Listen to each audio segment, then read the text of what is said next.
On today's episode, we're going to be talking about the two hottest topics in healthcare marketing.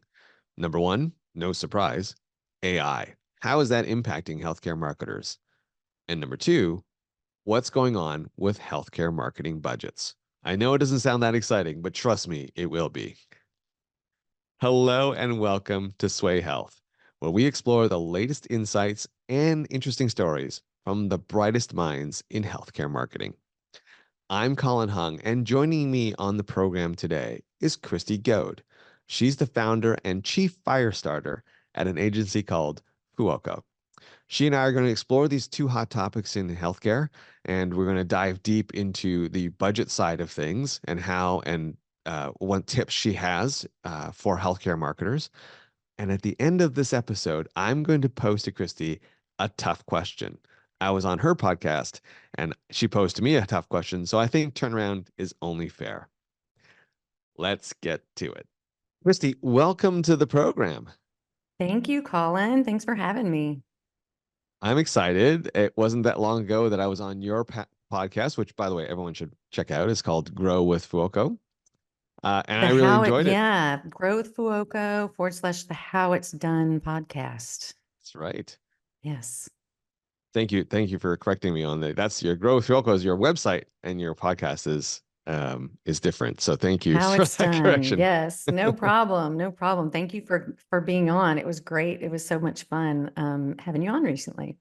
Yeah, and now I get to turn the tables on you, and now I get a chance to ask you the questions. But before we get to those, the deep dive questions I want to get to, maybe for our audience, Kriste, can you give us a little bit of information about yourself and about your organization? Yes, I would love to, Colin. Thank you. My name is Kriste Goad, and I'm founder and chief fire starter of Fuoco, which is a boutique integrated marketing communications agency that specializes in healthcare B2B marketing and comms. And Fuoco, a lot of people ask me and wonder why I gave it that name and brand. But Fuoco is Italian for fire, and I have some Italian in my background on my mom's side, and I've always been obsessed with, all things Italian. And so hence the title Chief Fire Starter, and I joke that as Chief Fire Starter, I help start fires and put out fires for our clients. So Kriste, we have to talk about AI. I mean, it's everywhere, right? It's everywhere. And it's like you, it's everywhere. It is everywhere. It literally is on every website, every banner, every, booth that I see right now. It is the topic du jour. But let me ask you, marketer to marketer, do you see AI as a positive disruptor for marketing? Because there's sort of two sides to this, right? There's some that see, this is the end of marketing as we know it because it's so bad to use AI, and others are like, this is the best thing since sliced bread. Where do you fall? Where do you see AI? I really am in the camp of I see AI as a positive disruptor. I kind of like disruption anyway, but I get the fear and I get the concern, and I think we saw it a few years ago bubbling up, when obviously I keep a close eye on healthcare. So when it started bubbling up as like, oh, we're going to use AI, in healthcare, there's a lot of concern about people going to be losing their jobs. And, that's just not the case. I think it's all an evolution. And I had this really interesting interview on my podcast a few weeks ago with Todd O'Neill, who's a professor of the interactive media program at MTSU, which is a university just right outside of Nashville. And I thought he did a great job describing AI and ChatGPT and the impact, comparing it to the advent of the internet, many years ago, but also not that long ago, when you kind of consider the trajectory of life. But I remember then I'm old enough to remember when, the internet came along and companies at that time were banning its use. You couldn't have the internet on your computer at work because they just weren't sure about it. And then you kind of fast forward and remember that same thing happened with social media, and like I remember when, the marketing communications departments were the only ones allowed to have that, on their computers at work, because they had to use it in their jobs, but it was kind of banned for everybody else. I mean, that's just not the case, anymore. And these have just become natural tools of our personal and work lives. And I think AI, Chat GPT, that's going to be the same. And I think once we're over that initial shock and awe and fear, that we're going to see lots of positive, disruption from this technology. And just like anything else, there will be negative uses of it, like that, like there are with everything too. But I do think it's going to have a positive impact in the ways that are being talked about, and in also ways we haven't even imagined yet. I like how you put it. I mean, it wasn't that long ago, right? That, social media was going to disrupt marketing. And in certain Yeah. degree, it has, but it's Yeah. just sort of changed the game, not sort of completely replaced it. Yeah, absolutely. So I like how you're putting AI in that same category where it's, yes, it's going to change a few things, but it's not going to completely, eliminate the need for marketing, even though some people might want that to happen. But I can't imagine, doing everything that a marketer does or an agency does through a chat GPT interface. I can't either. I think people will always be important. So with that as the main theme here, then, Christy, where are you seeing AI making a real, meaning tangible improvement for healthcare marketing? I mean, I think the most obvious place is content, and like every form of content. Anybody that's experimented with it or is actively using it now, I think could, you know, verify that, right? Like whether we use it for help writing blogs or articles or um, any email content, I think internal and external, ad copy, anything that you can think of, I think it is being used. And, you're seeing that, and there's a way to use it that, I mean, if you've tried it at all, you can see that, what, like, wow, hey, that generated some content in like seconds and it's not bad. So I think that's the main thing. I think a lot of marketers are actively using it for SEO purposes to help even think about search terms, keywords. I see a lot of use cases for that. And then I think increasingly we're going to start seeing it used more tangibly for things like planning and strategy and even social listening. Is there anything that we're sort of not talking about in relative to AI and healthcare marketing that you really think we should be talking about? Well, I think there are conversations going on around the ethical use of it and how to use it well, but I think we probably need to be talking about it more and learning from each other, as well as, how to learn from this tool, right? I think we can we should be talking more about how do we adopt it? How do we train our teams to use it, to know how to think about it, to apply it, and to make sure that we are being ethical about it? I think there's there's the chance that we're leaving it to chance, right? We're just assuming people within on our teams or in our organizations, or maybe the agencies that we've hired, yeah, okay, they're using it and they know how to use it, and I trust them. Like, I don't think that's enough, right? I think we should be understanding, talking more about it, and getting some more sort of concrete ways to implement it, because it's not going away and people are going to use it. So let's make sure we have more clarity in how to best do that. I was talking to an agency owner friend of mine recently, and I thought he had a great idea. He had assigned all of his team members, it was sort of part of their, performance metrics, to figure out how they were going to leverage AI in their jobs and apply it in the work the agency was doing.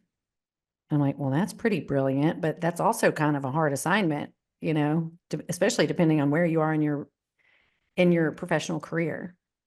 If I look around and I had to pick a second topic of conversation recently at all my conference travels and just speaking with people, I'd have to say that it's budget. I mean, the next hottest topic to me is Yeah. just budgets. They're shrinking. Unfortunately, they're not going the other Yeah. way. They're shrinking, and one of the big pressures, of course, that marketers are under is how we can do more with less, right? So are you seeing the same thing, first of all? Or are you seeing that budget as a topic Yes. of conversation? 100%. Yes. I'm seeing it. I'm feeling it. I'm experiencing it. I'm talking about it. 100%. Yes.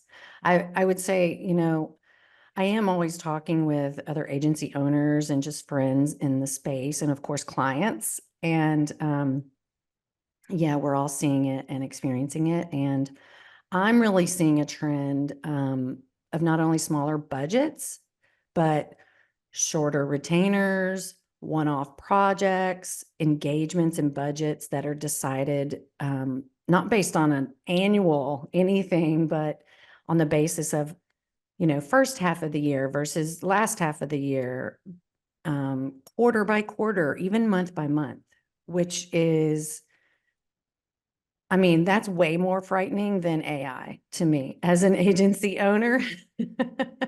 And, it's really hard to plan. It's really hard to get results if you can't keep the gas on, keep the pedal to the metal. Ideally as a marketer, you want to be able to have at least I mean, definitely evaluate, your marketing on a quarter by quarter basis, but at least a half a year, you want to kind of have clarity on what you're doing and what you're able to spend and, get out there and give your campaigns a chance to work. So if you can't really have that kind of commitment of budget and dollars, it makes it hard on everybody. Totally agree with you. The analogy I use a lot of times is investing, right? No one would recommend that you change your investment strategy, your stock portfolio mix every quarter based on just the last quarter's results, right? Every investor worth their salt will tell you need to be in it for a little bit longer term. You have to look at results over time, not every month, or every week. There's going to be fluctuations. There's going to be changes. And the same thing with marketing. I mean, especially with B2B Mhm. marketing that you're talking about, Oh, it takes at especially in least six. long sales cycles. Yeah. Exactly right. I was just going to say the sales cycles are so long, like you can't tell whether or not the marketing was effective just quarter by quarter. You need to give it a little bit more time to breathe. So, but in light of this, what tips are you giving to marketing leaders who are faced with this, shrinking budget, but yet the expectations haven't changed kind of environment that we find ourselves in? Yeah. Well, I think one way and one piece of advice that I give is really, well, let's focus. We can't do everything. So let's focus in on what do we think is going to move the needle the best or the fastest for that budget or that time frame. And let's focus on one or two channels. Let's go all in on those, at least for a quarter and see how they perform. And then let's evaluate and let's see. And if it looks like it's performing, okay, let's double down on that. Let's keep going.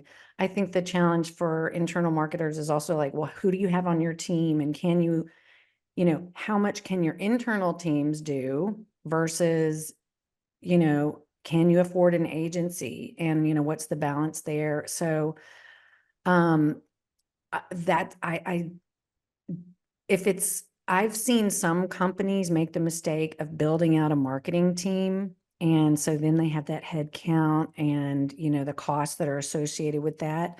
So I think if they really can't afford that, don't do it, keep your internal head count low and leverage an agency partner as your outsource team, because you've got a team that you're paying for, but you don't have as much overhead, right? And then there's different levels of expertise, and you can afford a lot more than you can in headcount internally in that regard.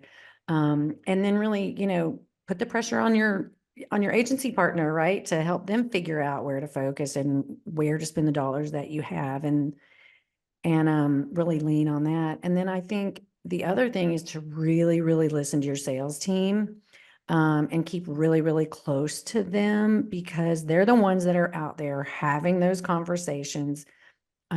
They're hearing, what are they hearing and seeing in the market, and what do they need to close deals? What does a qualified lead look like? And then I think really importantly, like, what objections are they hearing from buyers? Because then that's where, as a marketer, you can go, oh, okay, well, let's focus on those objections. And that may be way easier because you kind of already have them in the funnel. You can nurture them along.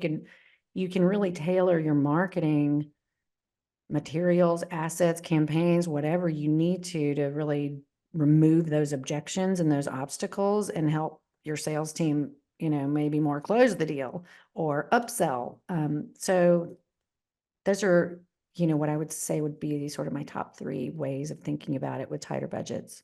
I'm also reminded of something that Chris Pace told me last year. He's the senior director and chief digital marketing executive over at Banner Health. So he's on Yeah. the sort of B2C side. What he said, what piece of advice he gave, and it keeps echoing in my head, is why do we have to do more with less? Why can't we just do the same with less or less with less, right? So one of the things I keep thinking of in this environment is, I think it's okay to gently push back and say, hey, like, listen, this is the reality. We have a smaller budget, but you can't expect the same results with a smaller budget, right? I mean, there's certain things we Great can do, point.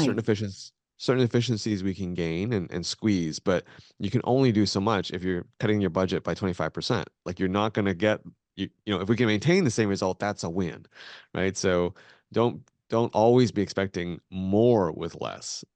And so I think changing that narrative can be quite interesting, and I think quite appropriate, right? Given the environment. Oh, Kriste, we're getting to the end here. And at the end of the podcast, where I was your guest, I think you did something pretty fun, and you asked me a tough question. So I think it would only be fair if I posed one to you. turnabout is fair play, Colin. It also makes for easy formatting of a podcast. So I'm going to take that idea from you for this Okay, one. awesome.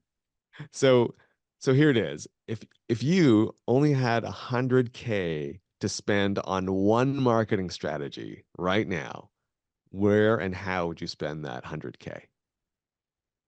That is such a hard question, Colin, because there's so many, like, variables and dependencies. And I would say my answer to that definitely depends on what kind of infrastructure is already in place. But I'm just going to assume that there's already a solid brand messaging, a solid to decent website. I'm going to assume there's some internal resources involved that we can leverage. Are these fair assumptions? Those are fair assumptions to make, yes. Okay. All right. Well, so from my perspective, if those things are in place, then, and you've got limited dollars, I'm a huge proponent of thought leadership. Huge. Because for me, so like that usually starts with some level of research, that provides your brand with some sort of foundation for differentiation. And differentiation, it's getting tougher and tougher, especially in healthcare, B2B. So I love partnering on research with either a media outlet or a trade association or an influencer in your industry, because there's like built-in credibility. Um, Oftentimes they're, set up to do a lot of the work for you, do that research, and you're just sort of underwriting it. And then they also have a vested interest to promote that work once it's done. And then from my perspective as a brand, then you have this thought leadership piece with a very long tail. And by that I mean your marketing team can use that thought leadership and that content and that point of view for months and even years, just depending on how creative you can be. And then it's something you could do an annual survey of XYZ, and really over time, really build your brand, credibility and awareness. And then I think it can just really set you apart, position your brand as a go-to expert source on a topic. And I think it can be the centerpiece of a ton of campaigns. And I'm a huge proponent of campaigns versus a bunch of one-off siloed efforts that just too often, it's too fragmented to really drive the kind of impact and leads that you need, from your marketing. And so, I feel like differentiation for your brand in the form of thought leadership and content and coordinated campaign efforts is where I would put my money every time. I do have one other way that you could look at it if you'd care to hear it. Absolutely. Okay. So another way that I would look at spending $100,000 budget in the absence of research per se, because I can tell you from experience, I propose research all the time, and 9 out of 10 clients are like, no, we don't really want to spend the money on that. Let's just do X. And so I'm like, okay, well, you got to go with you got to go with that. So if you're not doing research in the absence of that, then simply create a campaign again based on what you do have and what and aligning your marketing channels and efforts around that. And so I would spend $25,000 to $40,000 of that $100,000 budget creating the assets and the infrastructure for that campaign, so that it was capable of driving, capturing, and nurturing those leads. So whether that's a white paper or a simple PowerPoint that looks like a white paper, but sales could use it. Everyone, marketing can use it. Accompanying campaign content and creative that you can use across your channels. So both owned and paid. So whether that's landing page, social and email content, ads, just also, I think it's important, to think about internally, how are you helping your sales team and your internal audience understand how to use those assets and help you drive eyes on it, and then I would spend the remaining 60 to 75K on media, both paid and earned, to drive those leads and drive that awareness of that campaign effort. What I like about what you said, truly, was the longevity piece. Like what you're Yeah. talking about is creating these big rock pieces of content, assets that can be leveraged multiple times in multiple ways. It's not a one and Hmm. done, right? Right. Right. And thought leadership is probably one of the most longest lasting types of assets. Yeah. They can be used in different formats, be used in different ways. They can be cut differently. If you have a long piece, you can create shorter pieces. If you have a short piece, you create a longer piece from it. It is the sort of gift that keeps on giving to marketing when you have those kinds of assets in It play. is. It is. And I'll tell you, we work with a lot of health tech companies and early stage and startups, and, clients want you to work magic and there's nothing to work with, so it's like, okay, we have to create something. We have to, gives we have to give something to the market we're trying to sell to. And a lot of times we might be, they may be asking us on the PR side to get media coverage, and the media typically doesn't just write a story based on, hey, we got this great product or this, so really giving the media something that they can work with and that helps them write stories and, really educate their audience, is huge. And it gives you, you're not just always going and asking for something, you're giving in return. Well, it's been wonderful to have you on the program, but before we let you go, where can people go to connect with you, and where can people go to find out more about Fuoco? Well, thank you for that. My email is kg@growwithfuoco, growwfuoco.com. Grow with Fuoco is also our website, so you can go there, and there's ways to connect with me on there. I'm on LinkedIn, I'm on Twitter, I'm on Instagram, all as Kriste Goad, Kristegoad. So I'm kind of very, very extroverted, and I'm out there. So you could just Google me. It's really easy to find me, I think.